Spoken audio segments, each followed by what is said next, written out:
Assalamualaikum warahmatullahi wabarakatuh. Halo teman-teman semua, kembali lagi di Dialog Inspiratif dan Networking. Nah, pada kesempatan kali ini, kami mengundang kakak-kakak dari tim PKM 2024. Nah, sebelum kami lanjut untuk berbincang-bincang, perkenalkan nama saya Manda Syairah Karsa. Adapun kakak di sebelah saya. Halo teman-teman, nama saya Rifki Maulana Aziz. Halo guys, nama saya Idul Aidil. Dan saya Reni Amalia. Halo guys, nama saya Rivaldi Kusmegrat. Nama saya Irsan Ferdian. Nah, sebelumnya mungkin kakak-kakak bisa memperkenalkan juga dari kelas berapa, angkatan berapa, dan dari prodi apa?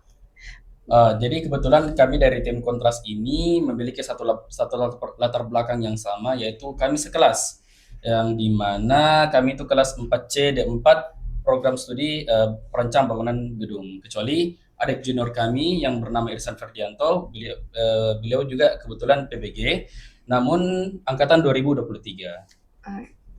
Nah, tadi kan ada disinggung sedikit soal kontras. Nah, kontras ini apa nih, Kak?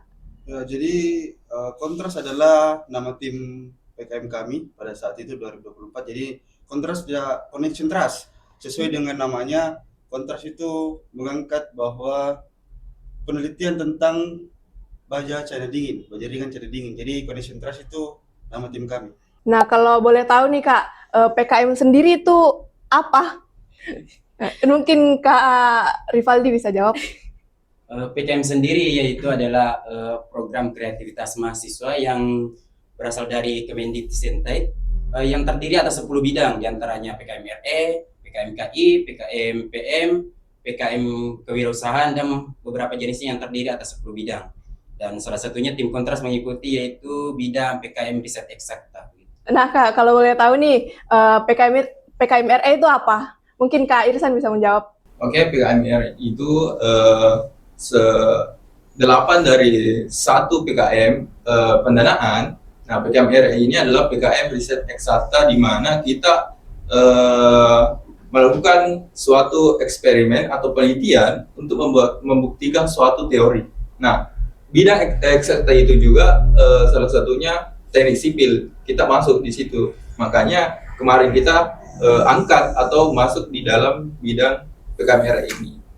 Nah, tapi kan sebelum menentukan masuk di PKM RE pasti kayak ada beberapa topik yang mau dibahas sebelumnya kan, sebelum di RE itu. Nah, kenapa bisa masuk di RE? Adapun kemarin kita itu tim Kontras itu sebelum terjun ke bidang PKM RE, sebelumnya kita berminat di PKM pengabdian masyarakat. Adapun ceritanya sampai terbentuk tim Kontras ini cukup lama karena perjalanan dimulai pada bulan Februari 2024 di mana kita ingin mencari judul tentang PKM karena awalnya kita hanya berminat ikut PKM tanpa mengetahui lebih jelas PKM apa yang mau diikuti. Melihat sebelumnya yang dari teknik sipil kan ada beberapa tim juga yang lolos sampai ke PIMNAS. Di antaranya PKM kewirausahaan dan PKM pengabdian masyarakat. Jadi kita berminat untuk mengikuti jejak-jejak senior-senior kita. Namun sampai di titik judul tersebut menurut kami kurang mampu bersaing di level nasional.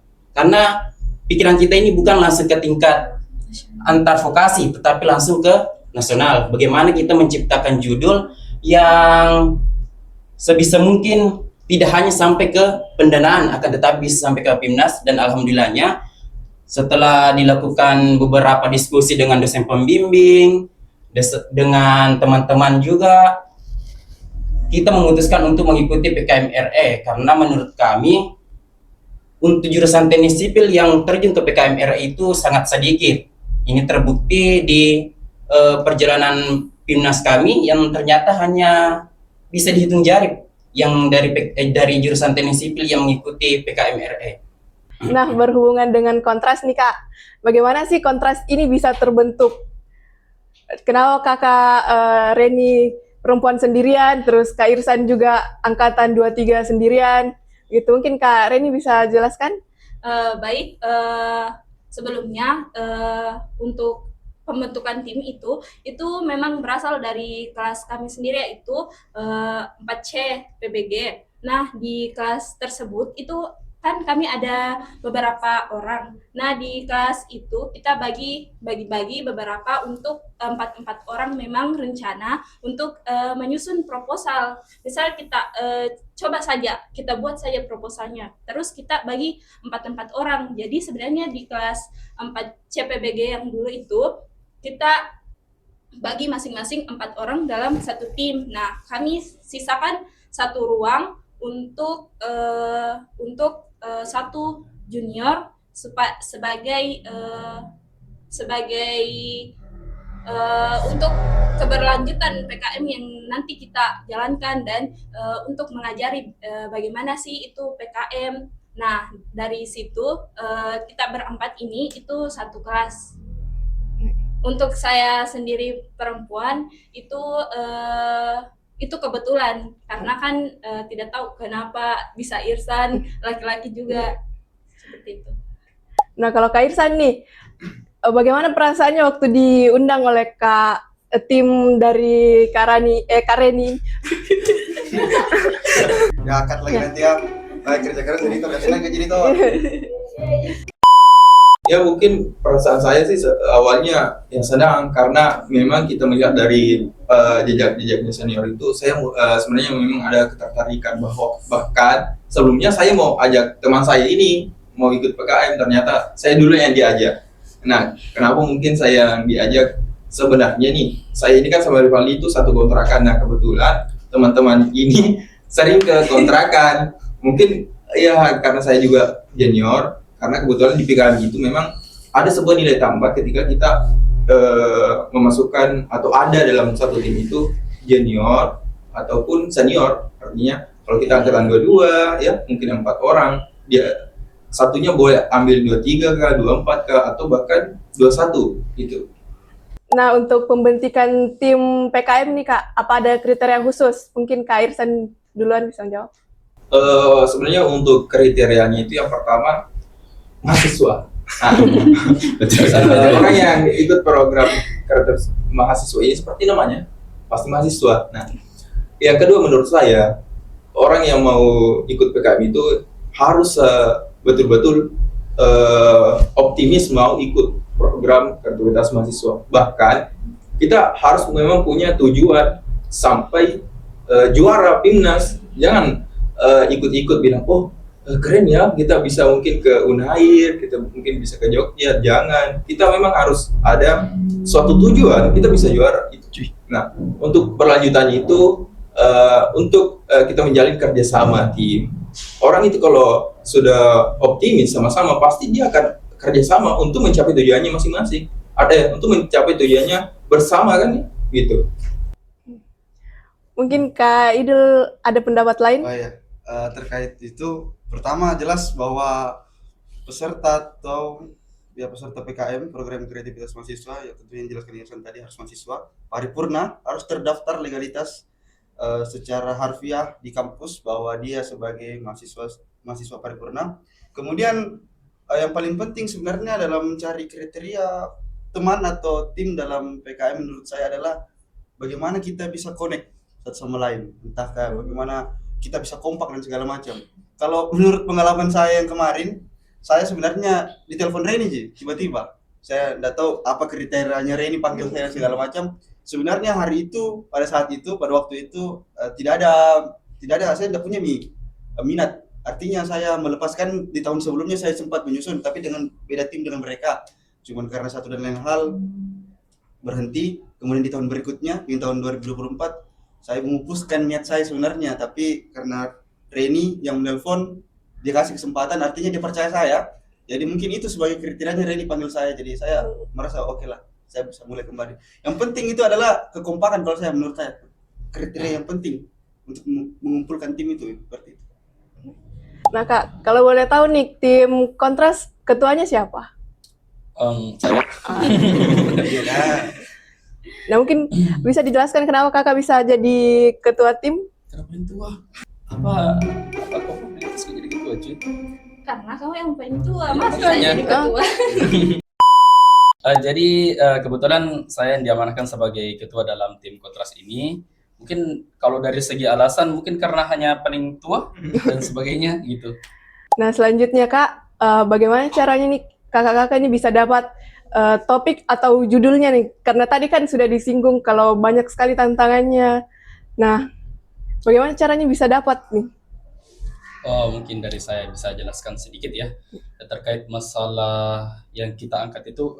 Kami berangkat dari nama tim kami yaitu Connect and Trust, yang dimana fokus kami adalah meneliti sambungan.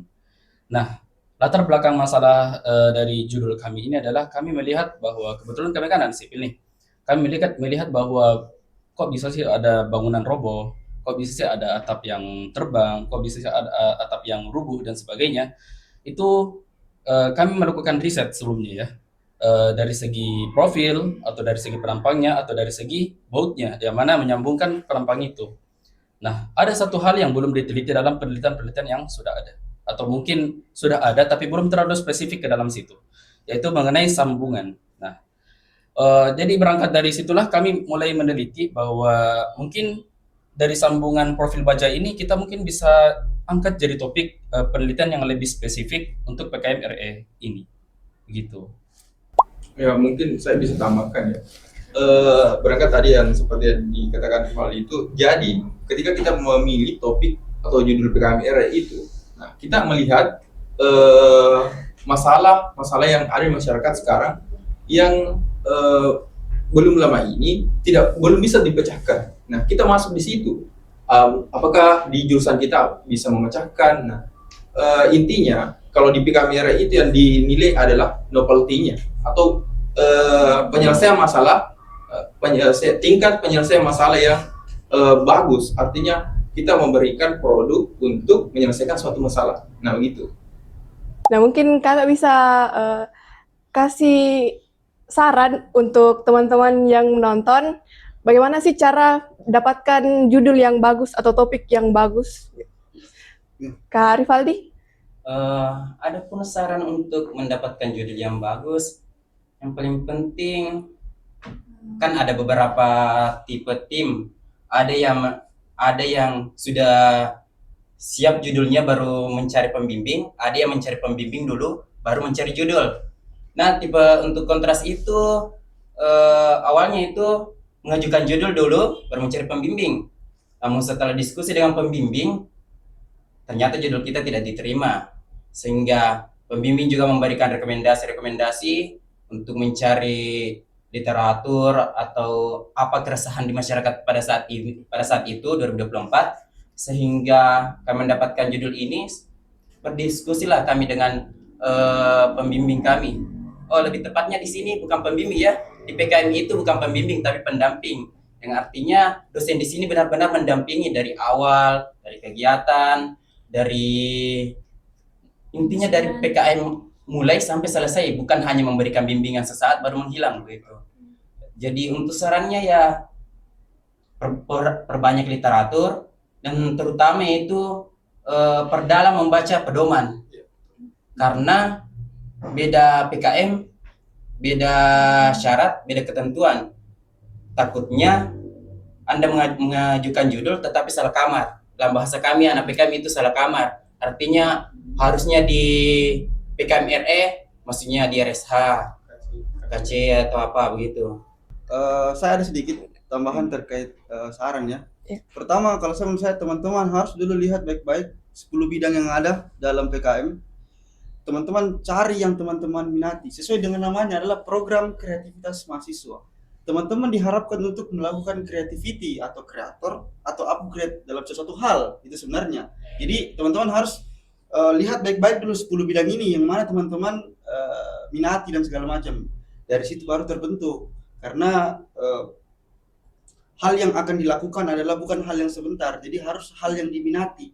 Dari hal yang teman-teman minati, nanti muncullah permasalahan-permasalahan, muncullah keresahan-keresahan teman-teman, melihat kondisi yang ada di masyarakat juga dari segala macam, pasti muncul. Yang penting kalau menurut saya pertama, pahami dulu apa ini PKM dalam 10 bidang itu. Kemudian cari jati dirinya teman-teman. Teman-teman mau kreativitas di mana?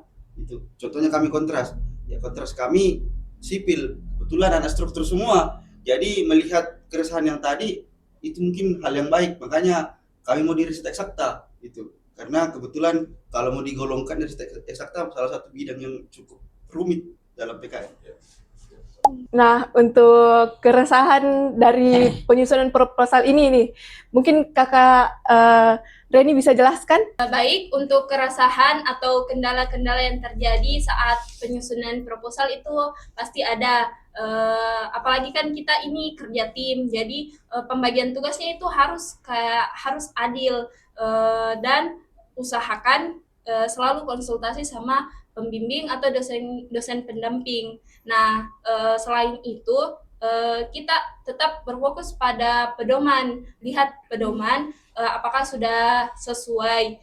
Nah, untuk penyusunannya itu kami bagi-bagi per bab.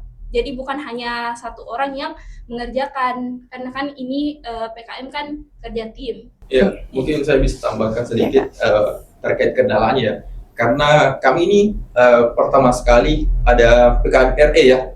Kita baru pertama ya di teknik sipil ada PKM RE. Jadi kami tidak punya referensi.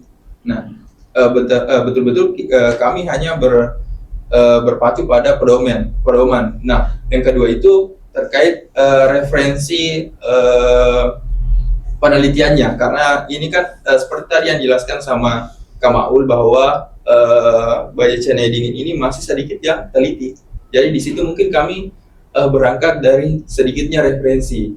Nah, gitu mungkin ya kendala yang kami alami waktu penyusunan proposal.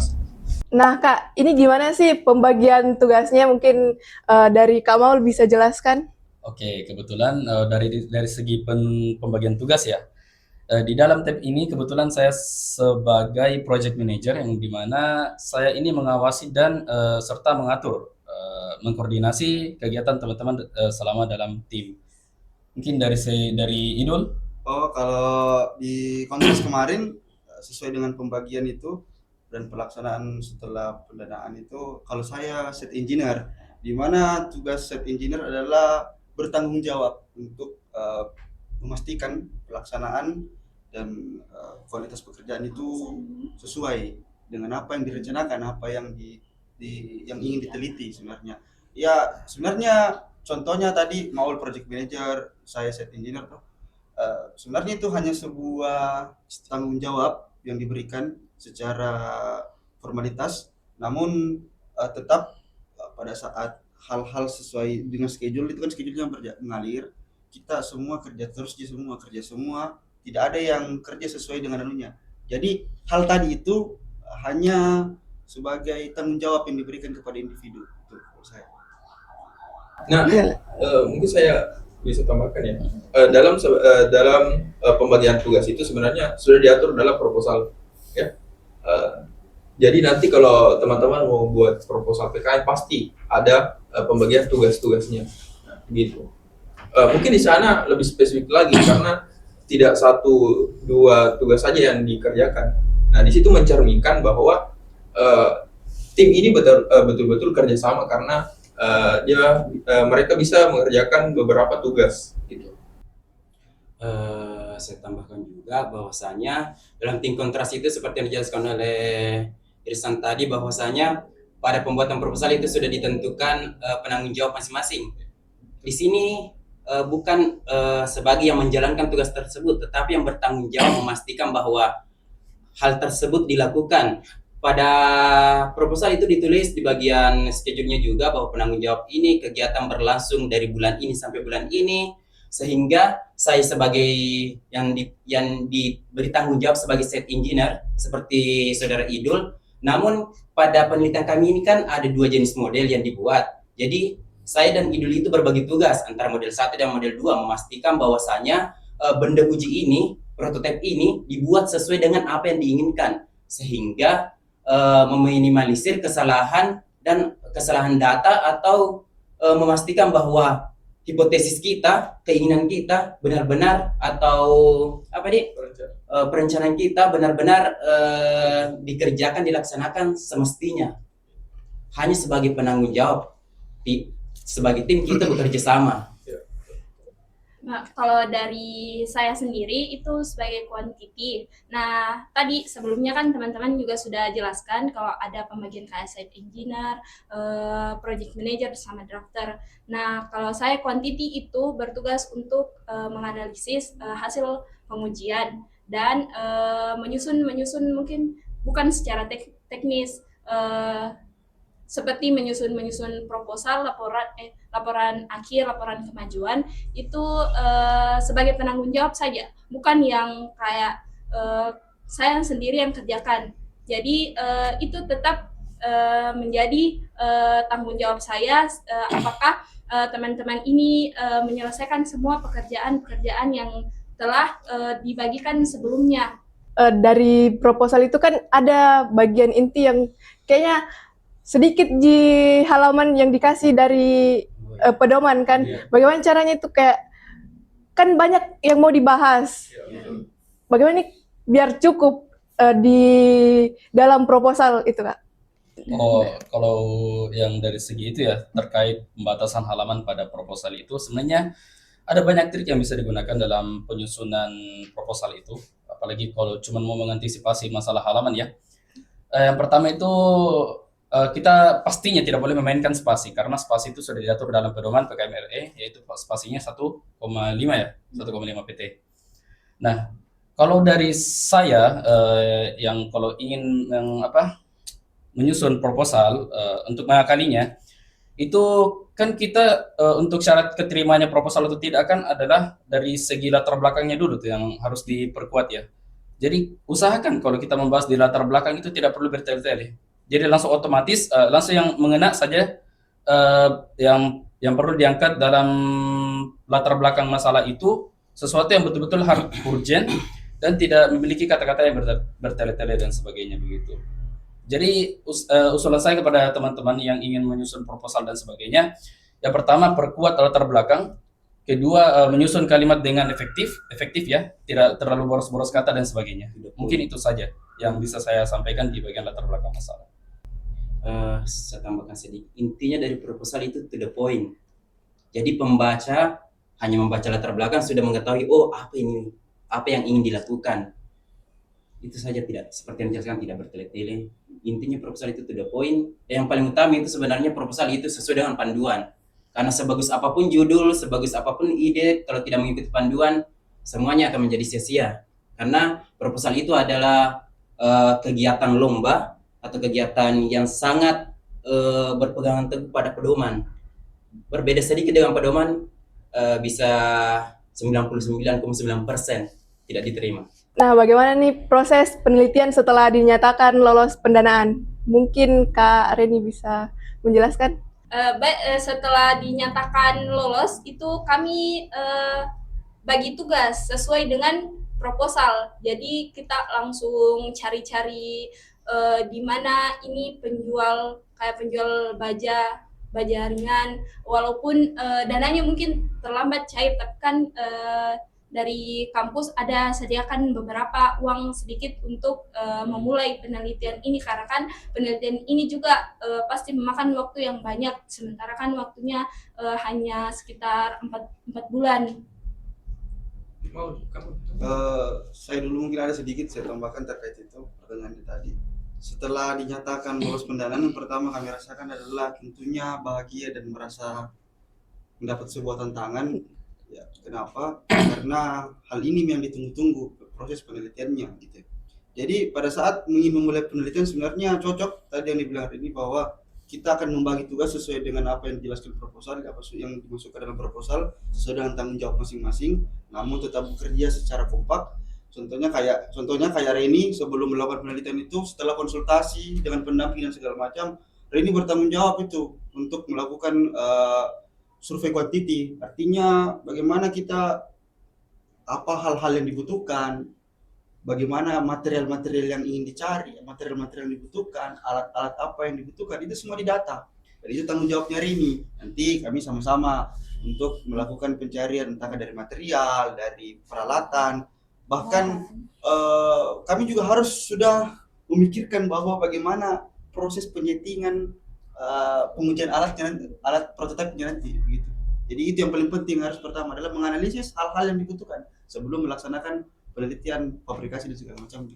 Nah, sebelum masuk di penelitiannya nih Kak, kan ini pas lolos di pendanaan pas kita sudah masuk di jenjang yang lebih serius istilahnya. Bagaimana caranya bagi waktu dengan akademik nih, Kak Rivaldi? Oh, adapun untuk pembagian waktu dalam setelah lolos pendanaan itu, kami itu seperti biasanya mengikuti jadwal perkuliahan, tidak mengganggu dari sisi akademik, sehingga kami melakukan kegiatan itu, melakukan publikasi dan segala macamnya.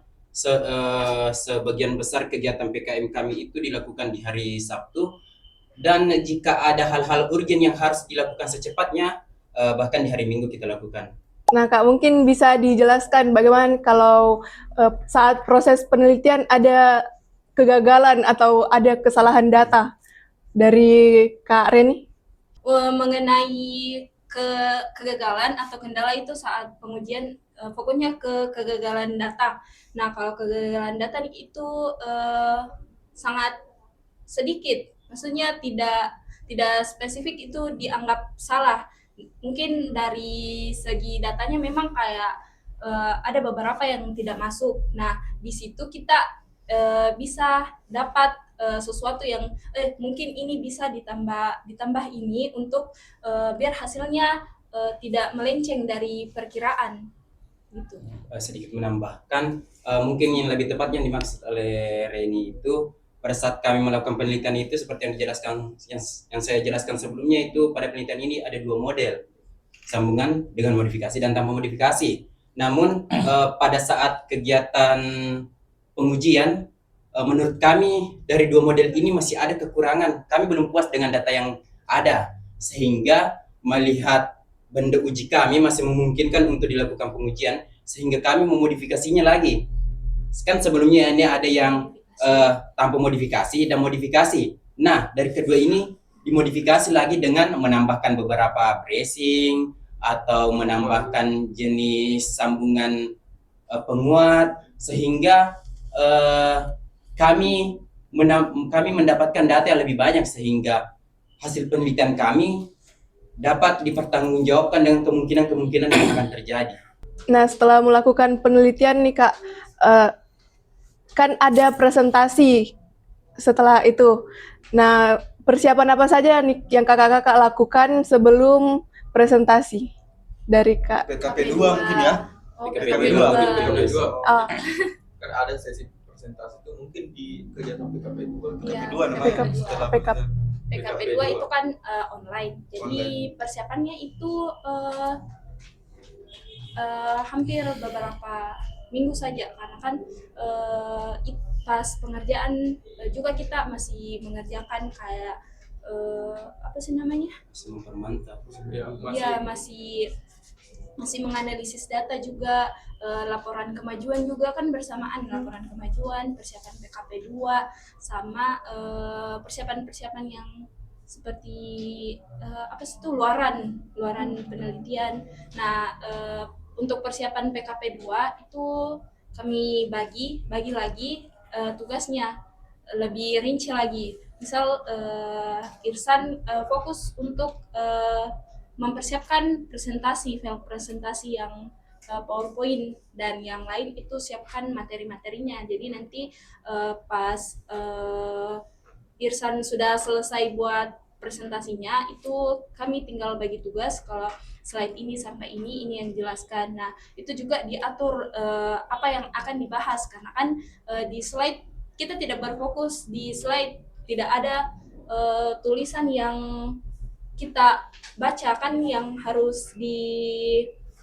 harus dipahami. Jadi kita semua ini pas mendekati PKP 2 itu kita benar-benar menghafal materi untuk persiapan tersebut. Nah, tadi kan Kak Irsan disinggung untuk buat PPT-nya. Nah, strategi apa nih yang kakak siapkan untuk membuat PPT itu atau materi dari presentasi? Sebelumnya kami membuat file presentasinya itu, saya kira itu kalimatnya itu disertai di PPT, ternyata tidak. Jadi memang file presentasinya ini harus mencerminkan atau menggambarkan harus menggambarkan apa yang disampaikan.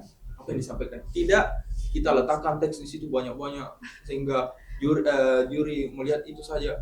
Juri kan kita kan bosan juga lihat kalau file presentasinya itu full teks ya. Nah, harusnya kita full gambar, full ilustrasi lah gitu. Nah, terus filenya itu banyak ya. Artinya kita buatnya itu kayak video ya. Kita buat kayak video, tapi file presentasi. Nah, gitu. Kalau terkait materi-materinya itu ya harus sesuai dengan, kalau kemarin itu kami sesuai dengan laporan kemajuan. Sesuai dengan laporan kemajuan, karena yang kita sampaikan di PKP 2 itu hasil kemajuan risetnya kita itu. Jadi kakak-kakak ini full menghafal gitu. Iya. Dan memahami. Mungkin saya bisa tambahkan karena di sini kita tidak bicara saja. Jadi kita ada intonasinya. Iya. Nah, kita intonasinya kalau sampai di sini harus tinggi, harus semangat. Kalau di bagian sini mungkin harus ya sedang-sedang saja. Kalau di terakhir itu harus semangat banget. Nah, gitu. Nah, mungkin juga bisa di-spill caranya biar poster atau file presentasinya itu bisa menarik untuk dilihat. Dan file presentasi ya, karena saya yang buat itu yang tadi yang saya sampaikan, bahwa file presentasi itu harus mengilustrasikan apa yang disampaikan supaya itu menjadi bahan tambahnya juri bisa melihat bahwa oh ternyata ya ini yang dimaksud ya. Jadi kita harus betul-betul memasukkan gambaran atau ilustrasi yang benar-benar mencerminkan apa yang disampaikan oleh yang pembaca terkait poster itu. Sebenarnya semuanya ada panduannya ya, cara membuat posternya.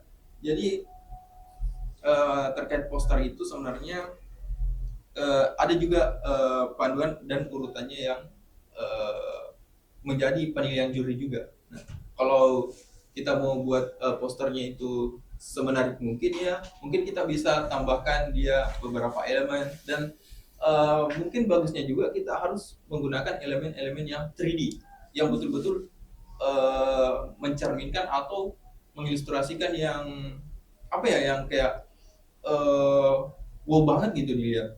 Mungkin bisa dilihat salah satu posternya kami itu jadi Bajanya itu keluar. ya bajanya itu termiring kayak dia mau tembus ya, dia mau tembus kertas gitu. Nah, itu menurut kami kemarin bagus ya, menurut kami menarik, tapi ternyata pas di sana ya Ada yang atau lebih punya menarik. orang lebih menarik banget ya. Saya tambahkan sedikit, sudah ya? Ya.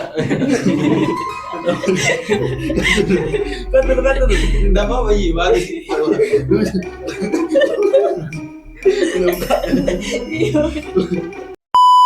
Ya, saya tambahkan sedikit terkait poster kan PPT, file presentasi, Irsan yang punya itu, jadi dia bisa jelaskan. Kalau sebenarnya ada cerita unik dari poster ini, kita trial error sebenarnya. Banyak sekali desain, mungkin kita hampir 5 desain, mungkin desain yang ke-6 itu baru oke. Karena dalam penyusunan poster itu banyak hal yang harus diperhatikan. Kenapa? Karena poster harus bersifat menceritakan. Jadi menceritakan alur dan segala macam, menampilkan poin-poin penting dari penelitian kita. Jadi contohnya tadi yang dibilang Irsan bahwa kami merasa poster kami bagus, tapi pada sampai di Unair, wah kami kayaknya yang paling bagaimana nih poster. Tapi memang Bagus.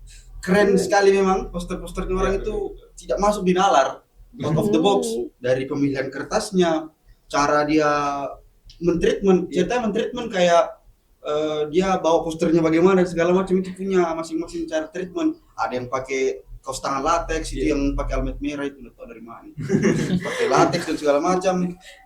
Terus dia memang treatment posternya dengan sebaik mungkin gitu. ada triknya, dia mau pasang jam berapa, dia pasang jam segitu. Pokoknya posisi pemasangan di dalam juga itu menentukan juga bahwa poster kita ini bisa mendapat atau tidak. Yang penting posternya orang itu dari warna. Kami kemarin kebetulan di Unair itu warnanya mereka semua itu terang-terang semua. Yang menang itu yang terang-terang semua. Kemudian ada kertasnya itu pakai hologram. Keren sekali. Memang kalau dari PPT ya memang kita merasa memang belum.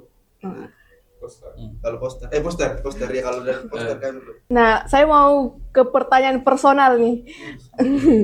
Nah, momen yang paling menegangkan waktu berhadapan dengan Dewan Juri, mungkin dari Kak Maul. Momen yang menegangkan ketika berhadapan dengan juri ya. Oke, jadi mungkin dari kita semua itu punya pengalaman masing-masing ya terkait Dewan Juri ini. Mungkin ada yang kesel sama Dewan Jurinya, ada yang malas sama Dewan Jurinya.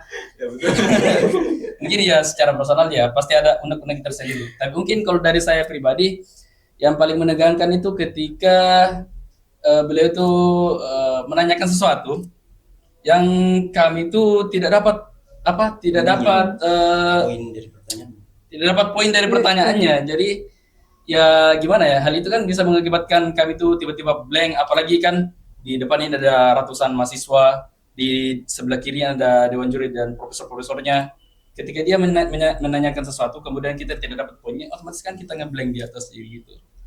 Mungkin dari saya pribadi ya itu ya, hati-hati ngeblank. Hati-hati ngeblank. Kalau saya dalam hal itu yang paling saya itu saya paling merasa bergetar dalam hidupku di situ. Getaran yang paling bergetar dalam hidupku di situ pada saat presentasi. Nggak tahu itu badanku bergetar semua. Untungnya suara aku tidak bergetar juga. Jadi pengalamannya itu bahwa saya paling bergetar dalam hidup saya. Lebih bergetar saya presentasi dan menjawab daripada saya jatuh cinta mungkin. Saya bergetar sekali karena memang secara kondisi situasi kita dilihat dari teman-teman kampus lain sekitar ratusan mahasiswa, kemudian ada penguji yang profesor semua. Jadi kemudian pertanyaan-pertanyaannya juga pertanyaan-pertanyaannya kadang susah dicerna dan segala macam, bahkan sampai kami adu argumen di atas sempat dan segala macam, sampai ada teman-teman juga yang kesal dengan membenci penguji. Tapi itu bagian dari perjalanan. Pengalaman saya yang paling kalau itu bergetar. Getaran yang paling saya dapat itu pada saat presentasi. Semua badan saya bergetar itu. Saya rasakan. Saya pegang mic saya itu bergetar sekali. Cuman pendamping bilang suara tidak bergetar jadi aman. Tapi saya merasakan dari ujung kaki sampai ujung rambut saya bergetar semua. Sumpah. Kalau saya pengalaman. Untuk pengalaman saya pribadi itu yang seperti dikatakan Maul itu ngeblank.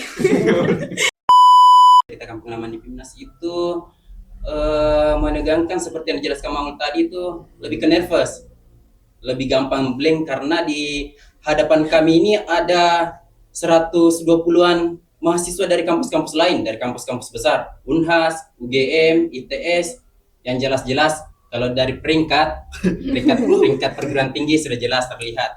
Namun dari sesi tanya jawab tersebut yang menyebabkan kita ngeblank itu lebih ke jurinya kan bukan dari teknik sipil. Jadi mereka itu menangkap presentasi kita itu dengan cara yang berbeda. Akan tetapi walaupun ngeblank, walaupun merasa kurang puas, padahal kita sudah latihan hampir 1 bulan, menghafal 1 bulan, tetapi setelah kami presentasi, kami turun duduk kembali dengan muka-muka lesu karena merasa kurang puas. Kami diskusi dengan dosen pendamping, bagaimana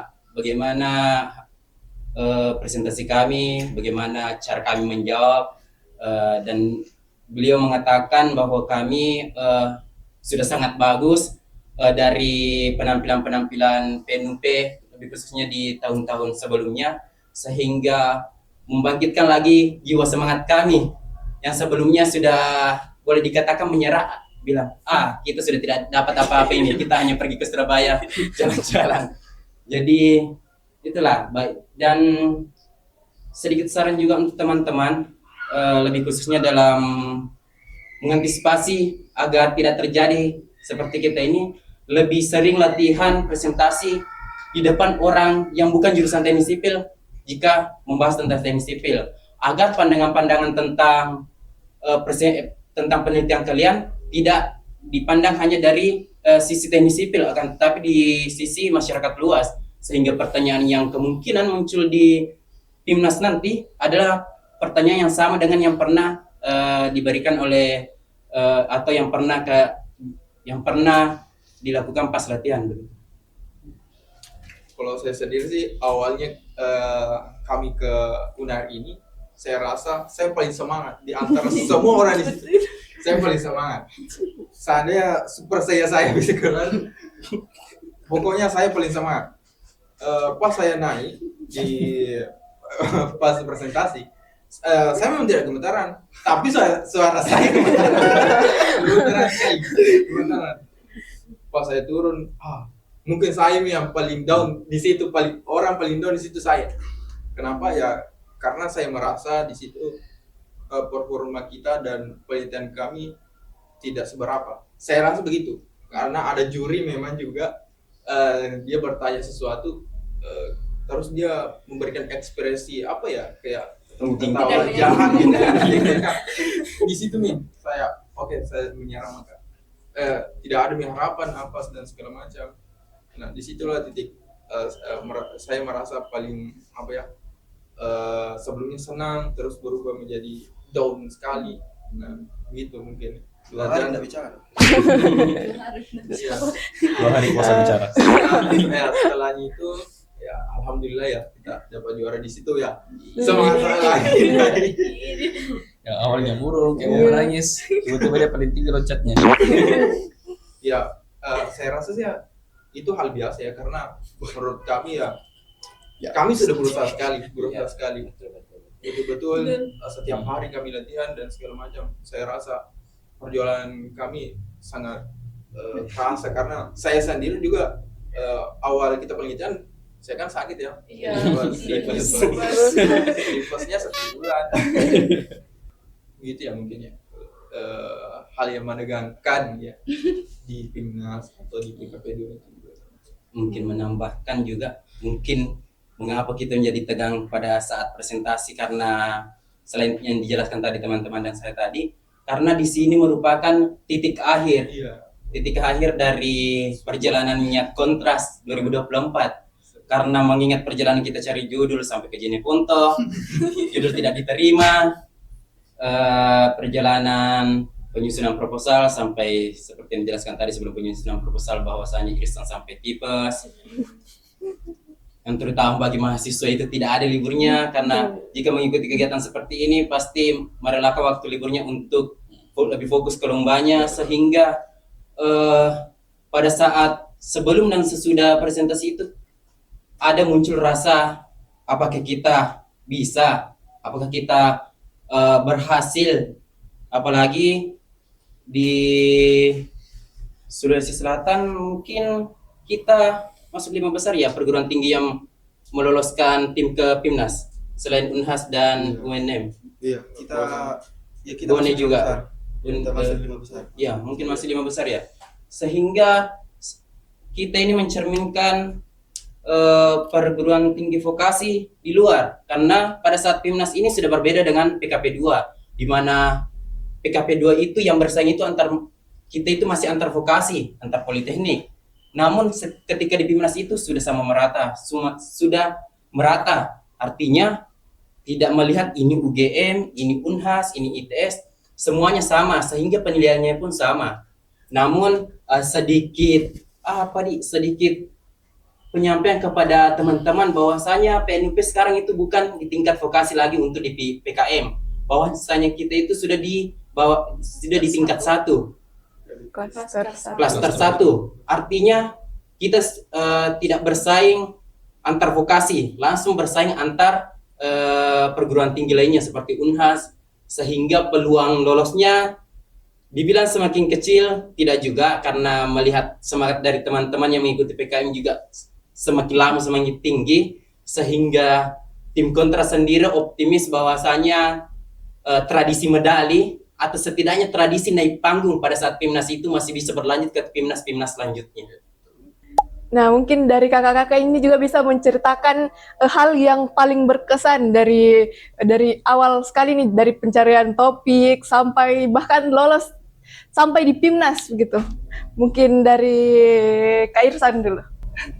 Iya, sebenarnya yang paling menyenangkan adalah titik terakhirnya kami dalam mendapat medali, suatu tujuan yang diimpikan akan tercapai ya. Sebenarnya sih kalau saya sendiri itu saya tidak menyangka bahwa kami bisa juara, karena melihat dari situasi sebelumnya saat presentasi juri juga meresponnya kayak bahkan saya merasa juri itu suruh kami pulang saja. Iya, karena ada waktu di situ bilang selamat pulang ya. Jadi saya berpikir, oh ini juri suruh kita pulang. Artinya tidak ada yang dapat. Jadi intinya pas kami turun itu saya merasa tidak ada harapan, dan ternyata alhamdulillahnya itu Tuhan masih menjawab doa kita itu. Tuhan masih melihat usaha kita bahwa perjuangan kita membuahkan hasil yang maksimal gitu. Itu menurut saya hal yang paling menyenangkan dalam hidup saya, bahkan paling hidup di dalam hidup saya sih itu, karena saya juga pertama sekali ikut kegiatan lomba segala macam itu, saya baru first time lah gitu, dan dapat medali. Wow, amazing gitu.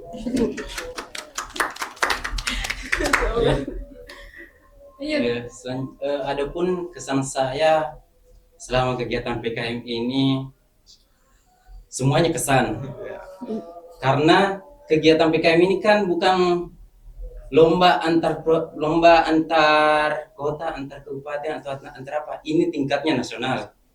Tingkatannya sudah sangat tinggi, sehingga hal-hal di PKM itu semuanya mulai dari awal seperti jelaskan tadi, pengumpulan proposal sampai dengan PIMNAS itu semuanya tidak bisa dilupakan. Namun seperti yang dijelaskan Irsan tadi, bahwasanya yang paling mengesankan itu di PIMNAS sendiri, karena merupakan akhir dari perjalanan kita. Di sisi lain, pada saat di Gor Airlangga, kita duduk di antara dua perguruan tinggi besar. Sebelah kanan ada Almet Merah, sebelah kiri ada Gajah Mada. Sehingga ketika penyebutan penghargaan pemenang, habis kanan yang berdiri kiri, kanan berdiri kiri. Jadi kita yang di tengah, seperti yang saya kita yang di tengah itu benen, bagian nengok-nengok saja. Tapi sampai di titik tim PNUP yang pertamanya itu tim dari teknik kimia dapat juara favorit dan poster, sehingga ketika penyebutan juara favorit tersebut, kita justru merasa bahwa kita hanya bisa mendapatkan juara favorit. Hanya di situ kapasitas kita hanya merasa sampai di situ.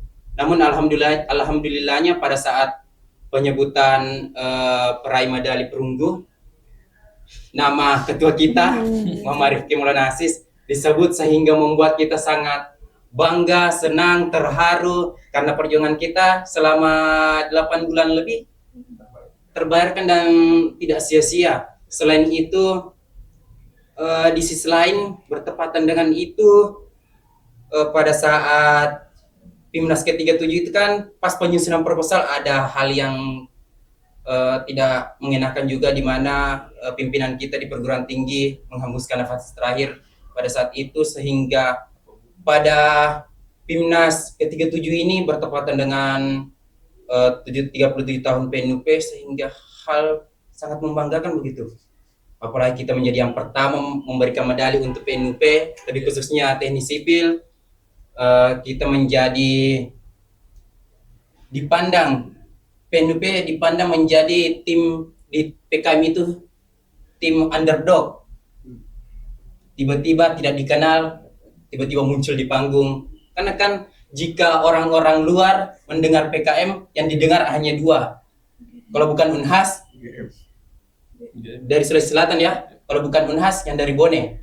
Karena di Pimnas mereka sangatlah dari segi pembinaan mungkin sangat berkembang pesat daripada kita, sehingga menjadi tonggak, menjadi awal bagi PNUP sebagai perguruan tinggi untuk meningkatkan potensi kreativitas mahasiswanya. Karena mahasiswa PNUP itu, terkhususnya teknik sipil itu, menurut saya hanya butuh dampingan.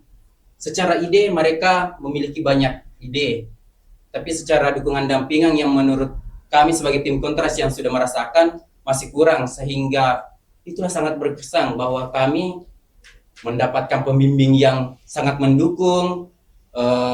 Pembinaan dari PNUP pada saat itu juga sangat baik karena menggunakan pemateri-pemateri dari luar untuk memberikan materi sebelum Pimnas, sehingga hal yang sebelumnya tidak terfikirkan masih sempat kita perbaiki sampai ke Pimnas dan membawa pulang medali perunggu untuk pertama kalinya ke PNUP. Kalau dari saya, untuk pengalaman berkesan selama PKM itu mungkin di akhir memang ada, tapi menurut saya yang lebih berkesan itu perjalanan menuju ke sana.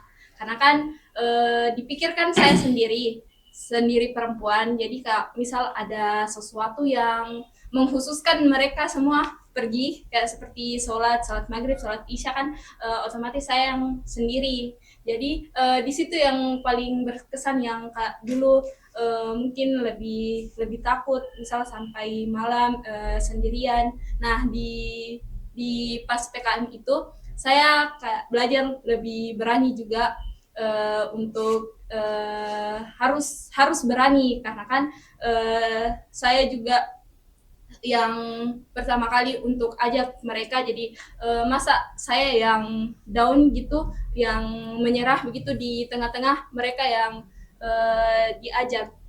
Itu yang paling berkesan perjalanan menuju sana.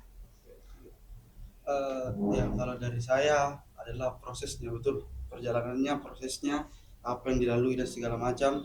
Tidak menutup kemungkinan hadiah di akhir, hasil di akhir memang juga menjadi sebuah kesan yang sangat-sangat bermakna. Saya mau cerita sedikit. Sebelum kami presentasi itu, kami turun dari bus yang antar kami dari hotel. Kita dikumpulkan sama pendamping di lapangan bulu tangkis, ke lapangan tenis itu dekat jalan masuk itu hari. Dia bilang, itu saya dengar itu dia bicara seperti sungguh-sungguh sekali, mengharapkan hal yang besar. Pendamping bilang, apa yang dilakukan semua hari ini, keluarkan semua. Ini titiknya, keluarkan semua. Pendamping kami hari itu bilang. Jadi itu yang membuat kami semangat. Kemudian kesan selanjutnya pada saat malam penganugerahan. Itu kan ya kita tahu, kita merasa bahwa performa kita pas presentasi kurang gitu. Jadi harapan terbesar kami adalah poster pertamanya. Kita harus dapat medali perunggu untuk poster, karena kami merasa bahwa poster kami ini bisa juara. Tapi pada saat diumumkan poster, dilewati perunggu. Kan kami berharap perunggu saya tidak dapat, apalagi silver. Kan dari di situ semua down, tunduk dan segala macam. Pokoknya kita kayak aduh, gimana ini pulang tanpa hasil dan segala macam. Yang paling sakit itu sebenarnya, jujur saja, pendapat saya sendiri paling sakit pada saat jurusan kimia dia bawa medali. Ya, dia pertama dapat medali, diumumkan dia yang pertama. Di situ kayak, waduh, masa ini kimia bisa kita tidak bawa? Iya. Terus ada beberapa pendamping di belakang yang selalu support, tenang, kalian juara favorit. Oke lah, diumumkan juara favorit, ternyata yang ambil bukan kita, Universitas Sriwijaya.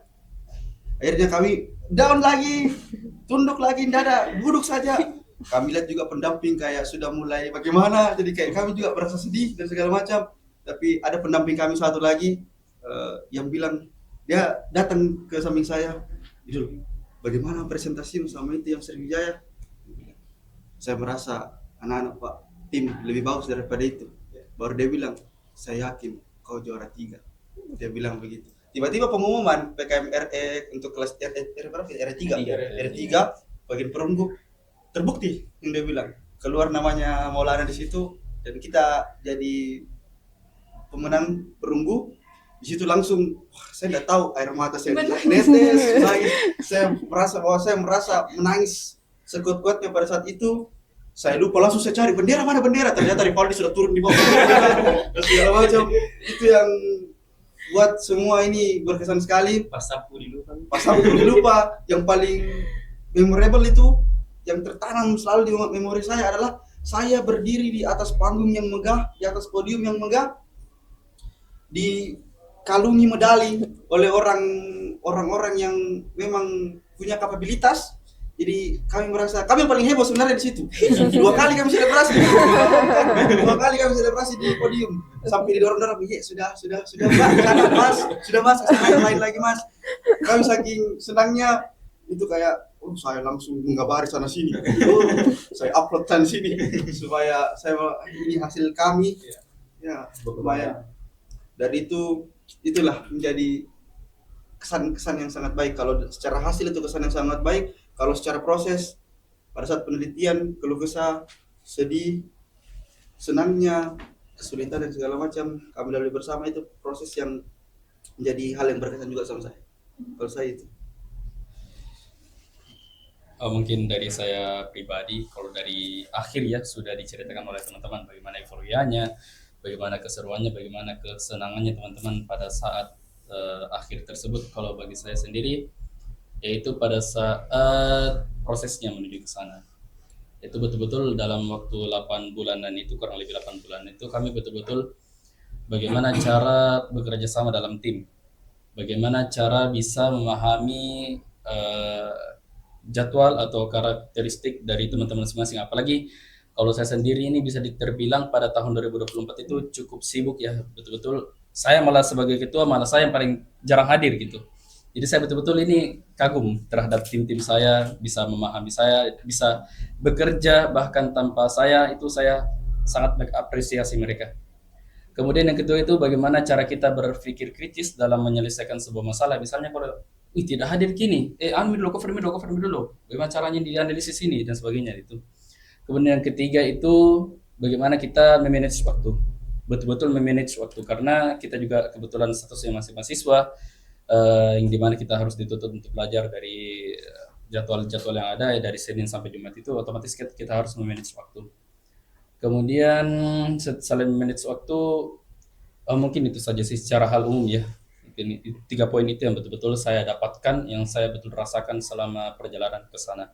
Perjalanan Kontrus menuju Pimnas ke-37 dan berhasil mendapatkan medali.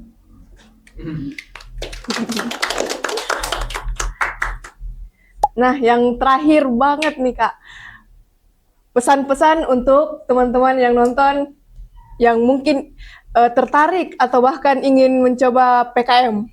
Nah, dimulai dari Kak Irsan. Mulai lagi dari saya. Baik, untuk teman-teman yang ingin ikut berpartisipasi dalam program kreativitas mahasiswa ini, saran saya yang pertama itu kalian harus optimis, harus benar-benar mau juara, bukan sekedar lolos Pimnas dapat uang, enggak, harus juara, karena juara juga dapat uang lebih banyak lagi.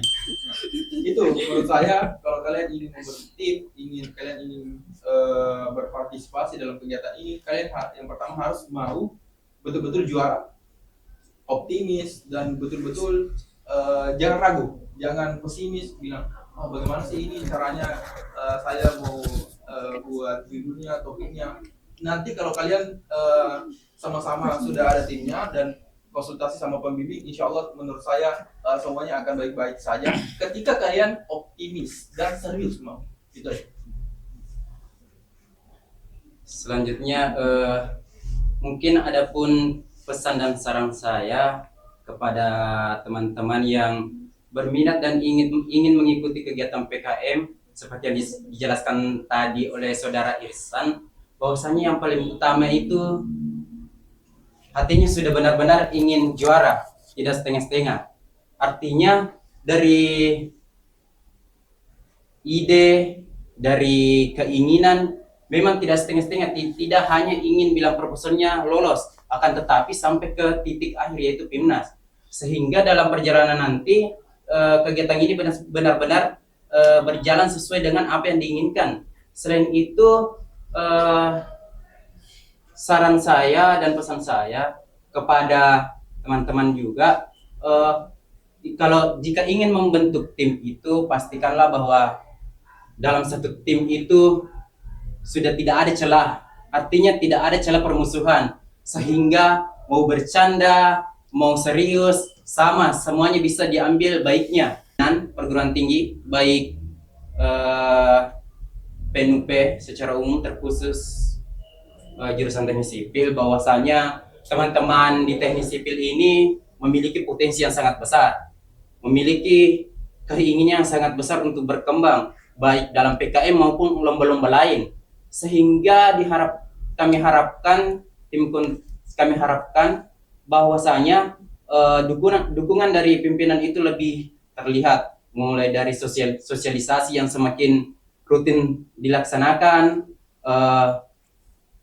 Selain itu mungkin hadiah jika berhasil mengharumkan nama kampus, baik secara mungkin uang atau penghargaan, tidak ada TA, mungkin bisa begitu, karena melihat dari perguruan-perguruan tinggi lain, ada yang baru semester 1 tetapi ikut PKM, tapi setelah juara langsung tidak memikirkan KKN-nya, tidak memikirkan skripsinya, karena hal-hal seperti itulah yang membuat kita sebagai mahasiswa ingin berkembang lebih jauh. Karena apa yang membedakan kita dengan mahasiswa-mahasiswa lain di perguruan tinggi itu adalah keinginan kita untuk berkembang lebih jauh lagi. Karena semua mahasiswa bisa memiliki nilai yang baik secara akademik, tetapi tidak bisa berprestasi di tingkat nasional. Seperti itu.